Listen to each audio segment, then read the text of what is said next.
Bismillah, alhamdulillah, wa salatu wa salam ala rasulillah, wa ala alihi wa sahbihi wa man wala. Assalamu alaikum wa rahmatullahi wa barakatuh. Dans la dernière vidéo, nous avons parlé de l'existence de Dieu. Et nous avons fait une démonstration de l'existence de Dieu. Bien sûr, nous étions en train de parler des fondations de l'islam. Nous avons dit que l'islam est fondé sur quatre fondations: la croyance, l'aqidah, l'adoration, l'ibada, l'akhlaq, la morale, et tashri', la législation. Et nous étions en train de parler de la croyance, et notamment de la croyance en Dieu. Nous avons dit que la croyance en Dieu, on peut la résumer en trois éléments essentiels, ou en trois points essentiels. La première, c'est l'existence de Dieu.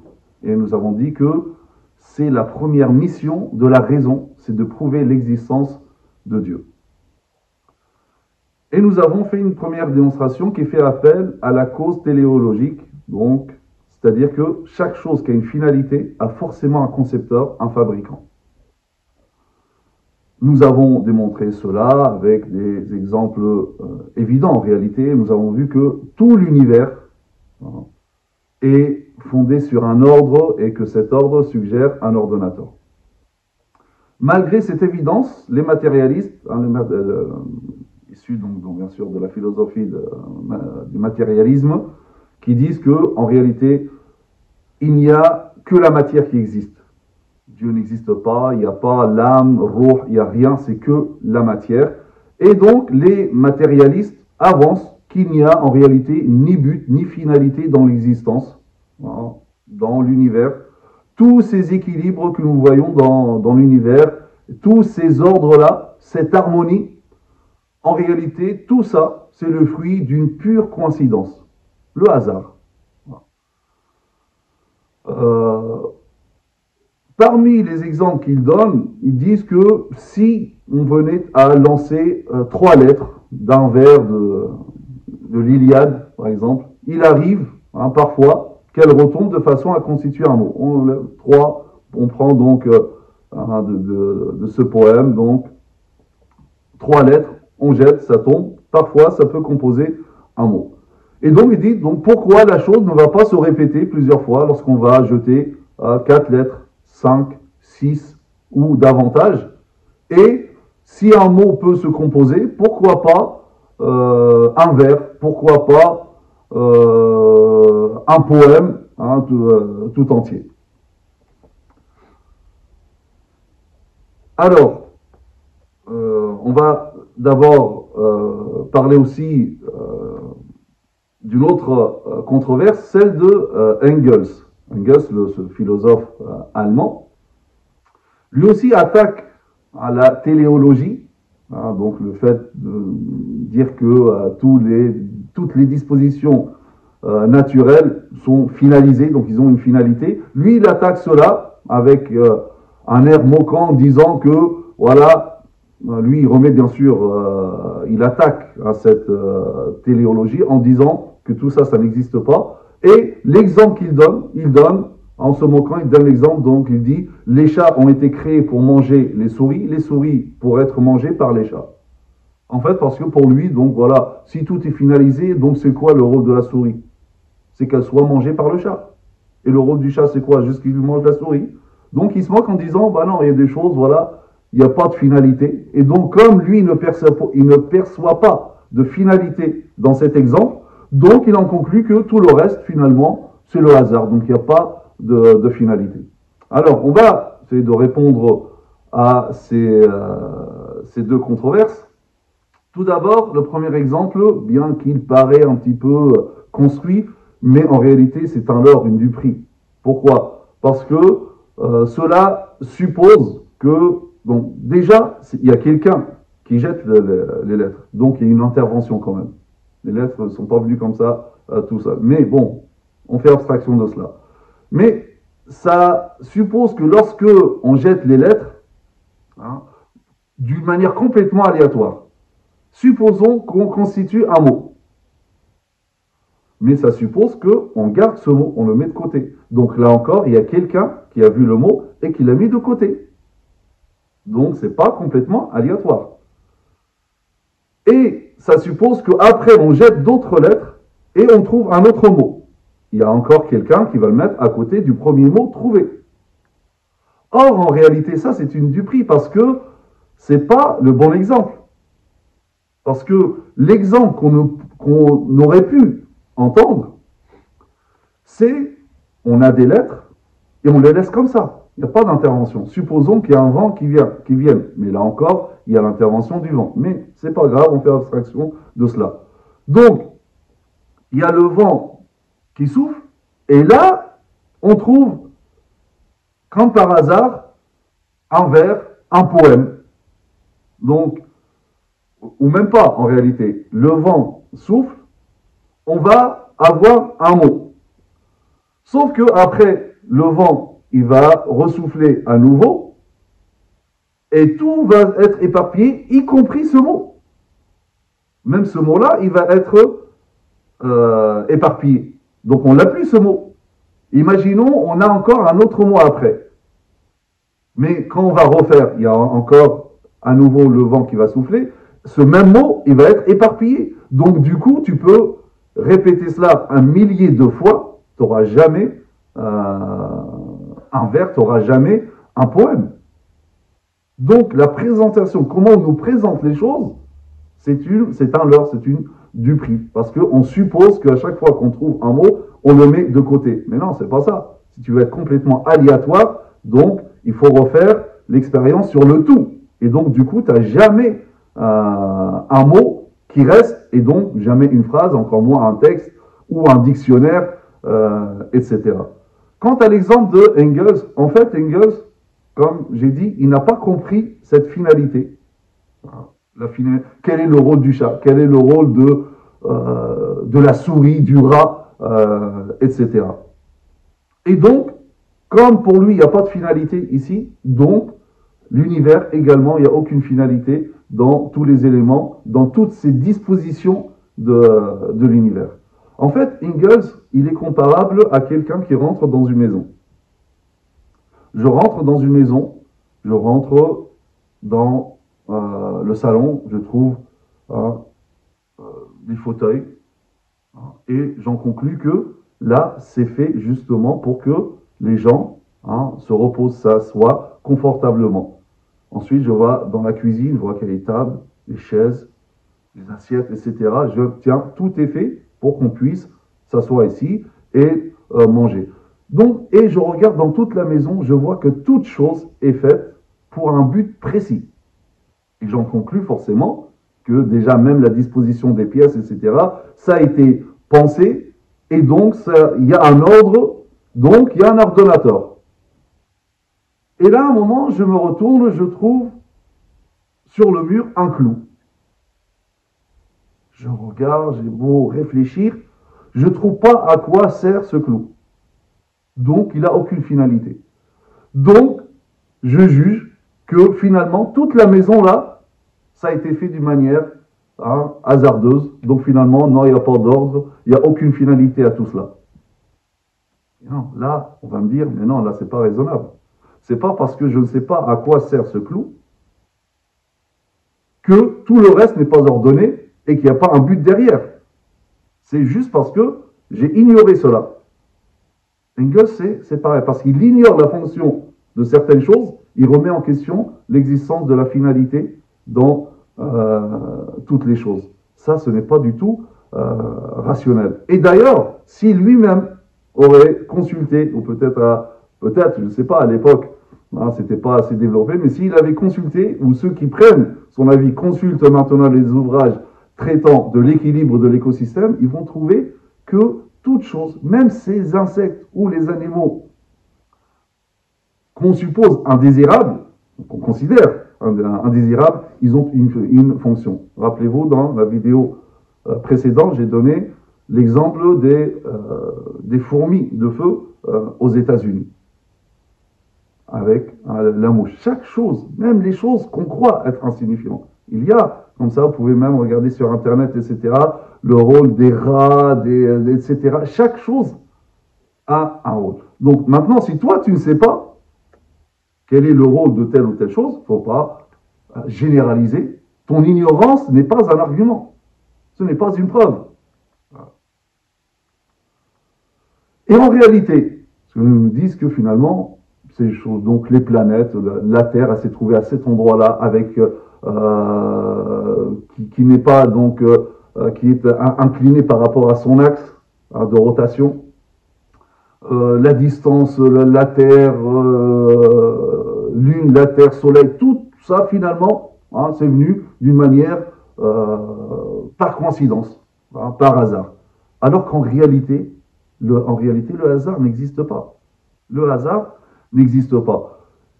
Le hasard, finalement, ça reflète notre ignorance. C'est-à-dire que on n'arrive pas à faire le lien de causalité entre des choses. Ce lien de causalité nous échappe et donc on va attribuer cela au hasard. D'accord? Et c'est pour ça que le célèbre mathématicien et physicien français, Henri Poincaré, disait « Le hasard n'est que la mesure de notre ignorance. » Le hasard n'est que la mesure de notre ignorance. C'est-à-dire que on ignore la cause de quelque chose, on voit un effet. Il y a l'effet, mais on ignore la cause. Étant donné qu'on ignore la cause, on dit c'est le hasard. D'accord? On peut prendre l'exemple d'un dé. Donc, on a l'habitude de dire, donc, lorsque je jette le dé, donc ça, c'est le hasard. Ça va tomber 6, 1, ou etc., de 1 jusqu'à 6. Donc, forcément, le résultat résulte du hasard. C'est complètement aléatoire.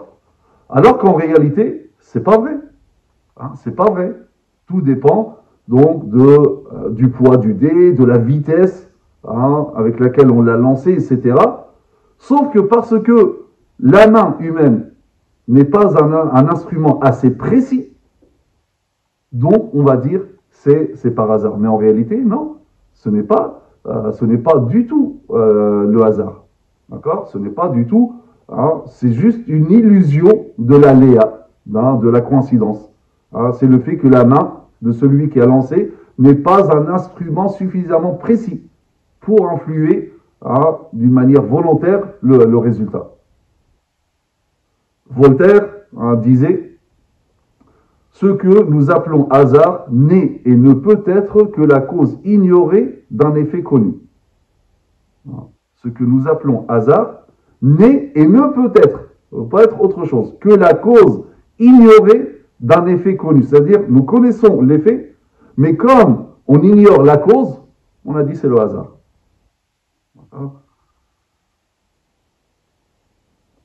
L'imam Abu Hanifa, on lui attribue cette histoire, il parlait avec des personnes qui existaient à l'époque déjà, qui disent la même chose, que finalement, l'univers est créé par hasard et toutes les choses sont à leur place d'une manière, par hasard, par coïncidence. Donc, l'imam Abu Hanifa discute avec eux, on rapporte aussi dans une version que c'était l'un parmi eux qui est parti voir donc le prince, l'un des princes, et dit voilà, moi j'accepte de faire un débat avec le plus grand savant parmi vous pour lui prouver que tout ça c'est le hasard. Donc on appelle l'imam Abu Hanifa vient, il commence à discuter avec lui, ensuite il lui dit laisse-moi, là j'ai des choses à faire, on me demande ailleurs, ensuite je reviens vers toi. Notre version dit que c'était à l'extérieur, à côté du fleuve, de l'Euphrate. Mais volontairement, Abu Hanifa met du temps à revenir. Il vient en retard, volontairement. Et là, c'est temps qu'on se dit au prince, c'est quoi ce savant, cet imam que vous prenez comme référence, comme modèle, alors qu'il ne tient pas sa parole. Finalement, il a dit qu'il allait venir à telle heure, il n'est pas venu. Et finalement, il pensait même qu'Abu Hanif avait peur. Et finalement, donc, il a gagné ce débat. Et voilà qu'Abu Hanifa arrive en retard. Donc cet homme dit, tiens, déjà, tu viens en retard, c'est pas normal. Tu es quand même l'imam suprême qu'on appelle, donc Abu Hanifa. Pourquoi tu es venu en retard? Et là, il lui dit, donc ce n'est pas volontaire, j'étais de l'autre côté du fleuve, l'Euphrate. Et pour venir, donc, j'avais pas de barque, il n'y avait rien. Donc, je suis resté comme ça, j'attendais. Et là, par hasard, il y a des troncs d'arbres qui sont tombés dans le fleuve.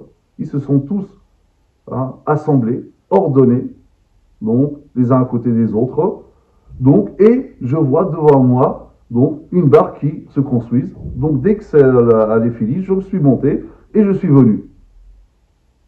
Là, lui dit, ah, Abu Hanifa, là tu te moques de nous. Donc des planches qui se sont ordonnées sans ordonnateur, des clous qui sont mis à personne qui les a mis, etc. Personne n'a scié. Comme ça, c'est d'une manière complètement comme ça, d'une manière aléatoire, par hasard. Et là, Abu Hanifa lui dit, si tu ne peux pas concevoir l'existence d'une barque, une petite barque, sans fabricant, comment tu peux concevoir l'existence de tout l'univers sans créateur? Il ne savait plus quoi dire. Effectivement, lorsque on parle des choses d'ici-bas, on dit telle voiture, c'est une marque Renault, Ferrari, on attribue toujours au fabricant. D'accord? Lorsque, par exemple, le lait des mamans, qui, c'est connu, c'est le meilleur lait pour les enfants. Lorsqu'on achète, je sais pas, une boîte de lait, donc en poudre, là, il y a la marque, telle marque, etc. Donc, il y a le fabricant. Donc, ce lait en poudre, qui est d'une qualité moindre, moins bon que le lait de la maman, celui-là, on lui trouve un fabricant. Par contre, le lait de la maman, celui-là, il n'a pas de fabricant, il est venu comme ça, il est tout seul, par hasard.